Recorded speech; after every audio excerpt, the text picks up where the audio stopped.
Okay, we are back and theoretically in focus. Hi, me. You know me, I think. Maybe you don't. If you don't, get fucked. No, don't, please keep watching. Oh god. Anyway. Today's bit of low effort intermediary content is a little bit of why I really just adore Hozier's music. The reasonings behind it kind of goes back to my history with music. I, for quite some time, did music because I was expected to. My parents, I come from a... I come from a long line of musicians, in that, like, my grandma taught cello and all of her kids had to learn instruments, and then Mum was like, it's very important for you to at least start learning an instrument. It's your choice if you finish it up. If you finish it off once you're old enough to be choosing your own studies. And it turns out that I did want to keep doing it when I could choose my own studies. It wasn't guitar, it was saxophone, which went fairly well. I always enjoyed playing sax, in part because of how good a teacher I had. I always enjoyed playing sax, in part because of how good a teacher I had, and in part because it's just fun to play. Part of learning music academically for a very long time is that I never really worked out the music that I actually liked listening to. It was a lot of listening to saxophonists playing various things, or when I started getting into singing, listening to vocalists purely to try to work out their technique. Which meant that when I left school and I got immediately hit by COVID, and therefore didn't continue doing uni, college if you must, I was kind of left sitting going, I don't know what I actually like to listen to. And then I found Hozier's stuff. Found as in I'd heard Take Me to Church, but never listened to the rest of the stuff. Her eyes and words are so icy, oh, but she burns like rum on a fire. Hard and fast and angry as she can be, I walk my days on a wire. Fucked it. And it was very interesting listening to Hozier, because I think I share a lot of my influences with him. I have a background in saxophone, which means a lot of that sort of, classical woodwind stuff, but also jazz. Jazz, so much jazz. And Hozier's influences are by and large like Irish folk music, gospel, jazz and rock. And on the rock side of it, I have a father who was very much here, listen to Deep Purple, Led Zeppelin, AC/DC, or not so much telling me to listen to it, but that's just what was being listened to by him, which means that by osmosis you sort of pick up a bit of an appreciation for it. But what was really interesting listening to Hozier is that it was more than just someone who had those influences. He'd really synthesized it into his own sound, which is something that to this day I'm still trying to do myself. We're working on it. But I think it's that is a big part of why I have so much respect for Hozier's musicality. It looks ugly, but it's clay. Oh, mama, don't fuss over me. Beyond that, there's also I was going to say a lyricality. I'm making up words, but a lot of skill in the lyricism that Hozier kind of puts into songs. Something that I've always felt I was quite naturally skilled at is lyric writing. I can go back and listen to old songs, and though the production, performance, and most everything about it, I go, ugh. A lot of the times, the lyrics to me hold up. Even, like, going back to those Fools, which is, I think, is still the most viewed video on my channel.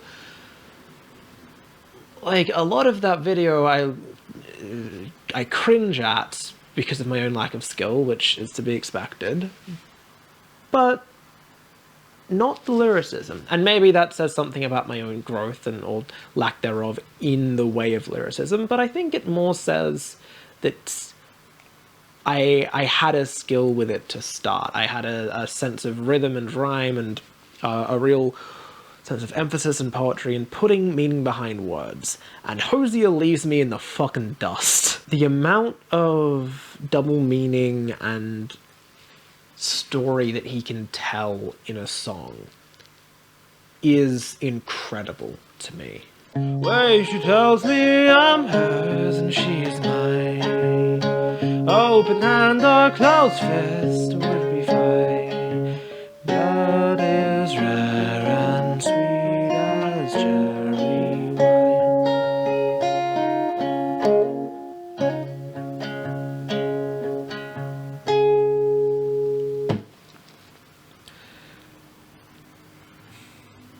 I mean, you look at the most recent EP that he dropped just recently, where you have like Eat Your Young, which is on the most superficial level a love song, on the moderately deeper level is kind of telling the story of A Modest Proposal, which was a piece of British satire around the time of the potato famine, telling the Irish that if they want to provide good value to the Brits, they should simply eat their children and reduce the burden, which, you know, I haven't done a look into the context at the time. That could equally be someone saying something ridiculous to point out how terrible the situation was in Ireland, as it could be someone being very out of touch, making a joke at the expense of the Irish. But it's still not the actual kind of message underneath the song, which is, you know, the general auto-cannibalism of society encouraged by older generations who don't necessarily have to deal with the consequences of their choices and actions, essentially looking to save themselves in the short term to ensure that they are okay. And if you're lucky, their kids. If you're lucky enough to be one of their kids, also their kids. Which is a message and a half, to be sure. And it's something that, like, I personally, I can do the make things pretty, I can do the make things say something, I can occasionally bridge the gap, but I can't bridge the gap and then tell it through another story as well. That isn't a skill that I have yet. I'm working on it. I'm very much working on it. Balls of guilty thrown at me all while she stains the shades of some other. Thrown at me so powerfully, just like she throws with the arm of a brother.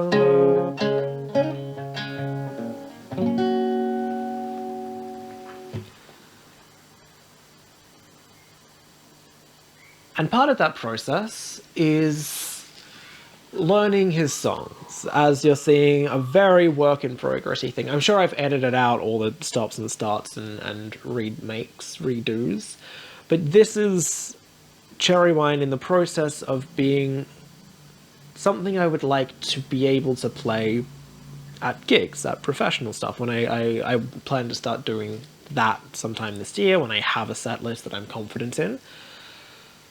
And I want this song to be part of it. Because as you get... I'll be back in a sec.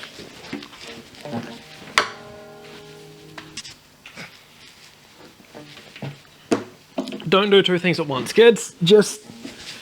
I just ruined a batch of stock. Oh well. Ah well. Something that I plan on doing gigs later this year. And I want Cherry Wine to be part of it. And I want it to be at a standard that I can say is good. But part of the process of getting it under my fingers is also starting to understand how it feels to properly play this music, play these songs. And that helped me get in the frame of mind of what it feels to write something like this better, and it makes me more likely to be able to write something like this myself. But I want it's a crime that she's not around most of the time. Wait, she shows me I'm hers and she's mine. Open hand or closed fist would be fine. Blood is rare and sweet as cherry wine.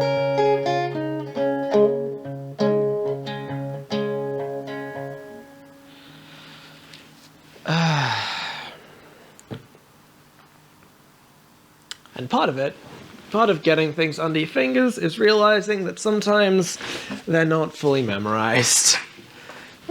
Hello. For example, there's a quite nice solo in the middle here that I have mostly memorized, but not quite enough to do here.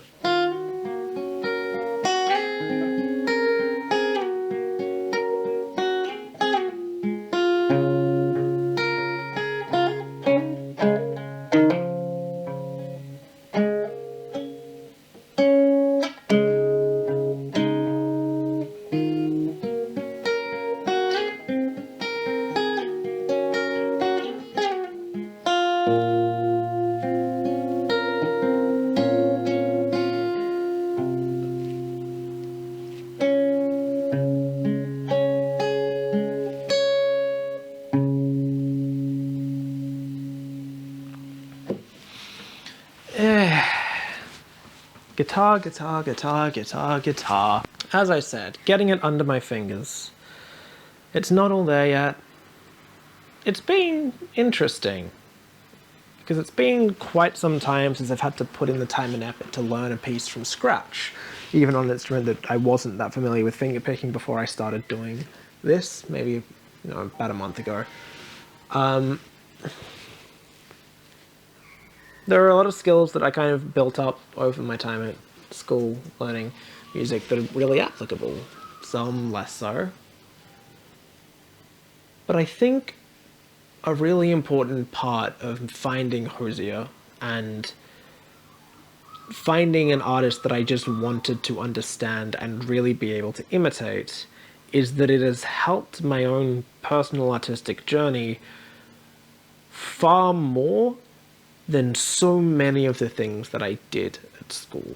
I would put it genuinely on the level of learning all of my scales, which if you aren't aware or haven't done on any instrument, learning all 12 major scales, semiquavers, 120 BPM, that is a point where you start feeling so comfortable in your technique on the instrument that everything starts feeling like a surmountable challenge. It stops feeling like you're playing an instrument and it starts feeling like you are letting the melodies in your head come out of the horn.